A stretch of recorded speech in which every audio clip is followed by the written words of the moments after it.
Assalamualaikum warahmatullahi wabarakatuh. Saya Ahmad Rifai Pohan. Sekarang lagi menuju Depok. Situasi jalan sangat macet. Saya kebetulan dengan Pak Sahrion. Beliau adalah pengamat dan juga sekaligus birokrat. Dan saya akan berbincang-bincang dengan beliau. Pak Sahrion, selamat sore Pak Sahrion. Sore Pak Pohan.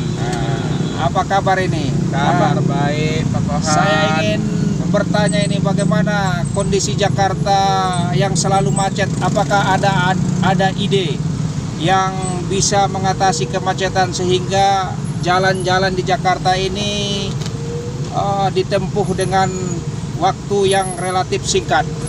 Bagaimana menurut Pak Sahrion? Begini, menurut saya dalam pengalaman saya di birokrat dan kebijakan publik, sebenarnya proses mengatasi macet Jakarta dan macet kota-kota besar itu paling tidak ada dua alternatif. Apa itu? Alternatif kebijakan. Pertama, proses regionalisasi dari wilayah yang penumpukan kendaraan. Apabila kita lihat penumpukan kendaraan dan mobilitas kendaraan dan orang serta barang itu biasanya berada dalam radius tertentu dalam sebuah kota besar.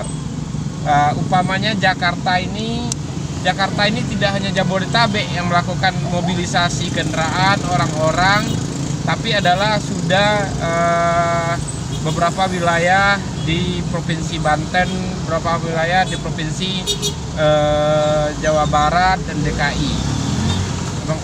Jadi konkretnya bagaimana? Seperti apa ini? Ini pertama harus diatur regulasinya seperti apa. Nah, kan kemudian regulasi berkaitan dengan program kegiatan dan anggaran. Persoalannya ketika mobilitas masyarakat, kendaraan, orang, barang dari wilayah Depok ke Jakarta, Depok sendiri tidak ada program kegiatan yang sifatnya menampung kendaraan. Kita tidak lihat kota Depok ini yang memungkinkan adanya parkiran yang cukup besar, cukup terpadu.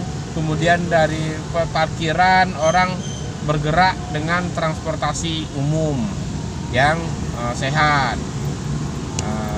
Inilah yang membuat macetnya Jakarta. Hal yang sama bisa dilakukan di beberapa tempat. Dan secara regulasi, hal ini ada dalam Undang-Undang DKI Jakarta. Mobilitas penduduk, mobilitas orang, barang yang melewati antar provinsi itu kewenangannya ada di pemerintah pusat. Program dan kegiatannya ada di Kementerian terkait, PU dan Perhubungan. Kita belum melihat selama ini program-program seperti itu yang sinergis antara APBN dan APBD yang bersangkutan. Kita sekarang sudah lihat di pemerintahan Jokowi. Jadi bagaimana supaya sinergis? Ya harus ada analisisnya, harus dilihat antara kebijakan pemerintah kota sinkron dengan kebijakan pemerintah provinsi DKI Jakarta, sinkron dengan pemerintah pusat. Ini untuk tingkat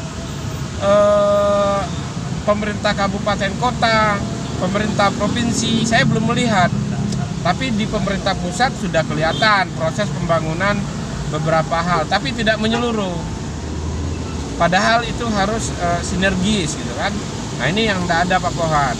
Baik, demikian bincang kita sore ini, karena kita dalam situasi kemacetan dan kita harus konsentrasi untuk menyetir ini. Demikian, assalamualaikum warahmatullahi wabarakatuh.